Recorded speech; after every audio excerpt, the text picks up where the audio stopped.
Hi, this is Jonathan Rosenhead, Jerusalem psychotherapist. This week's Torah and Psychology post of Parshas Behar-Bechukosai is going to discuss addiction.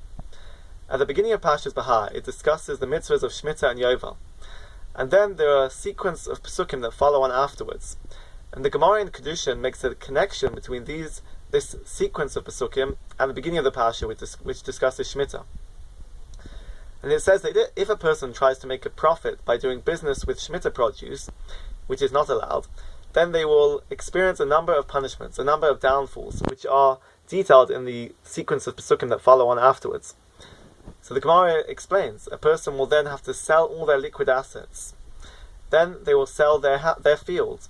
Then they will sell their house. Then they will sell their daughter. Then they will take a loan with interest, until finally they will sell themselves as a slave to a non-Jew. And this is a process of engaging in a detrimental behavior, of trying to seek a temporary gain, a financial windfall to resolve their financial situation, but through this they continue to engage in this negative behavior and this negative cycle. And the Gemara says, why doesn't a person just do teshuvah? Why don't they stop this cycle, this process? And the Gemara explains that once a person does an aveira, they become desensitized, they habituate, and they view it as something that is permissible to them. And this can be connected to addiction. I'm not saying that that addictive behavior is an aveira, but the similarity is that it's an engagement in detrimental behavior that is repeated, it's continuously repeated, and a person can't get out of this process, and it's a downward trajectory of engagement in a negative behavior that has negative consequences on a person's health, whether it is psychological or physical harm. But they can't disconnect, because there is a temporary gain. There's a conditional response where they get a temporary benefit from this addictive behavior, but in the long run it's a process that leads to detrimental behavior and physical or psychological harm. So people ask, and the question is, what makes a person an addict? What leads to addictive behavior?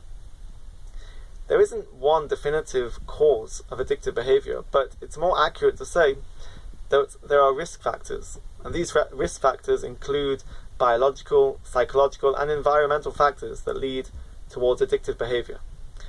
Unfortunately, we can say that addiction is certainly treatable. A person can get out of this negative loop, this vicious cycle of addictive behavior. It's a slow and difficult process, and certainly there will probably be remissions along the way. But there are a number of therapeutic techniques that can help for addictive behavior. So for example, there's motivational interviewing that tries to look at the ambiguity and the ambivalence that a person has towards his addictive behavior, reasons for continuing with the addictive behavior, and reasons for and motivations for changing the way they behave, to get out of this addictive cycle. CBT can also be useful to try and identify cognitive processes and triggers that lead a person into this addictive behavior. And there's also the benefits of peer support and group therapy. So wish you a good Shabbos and keep well.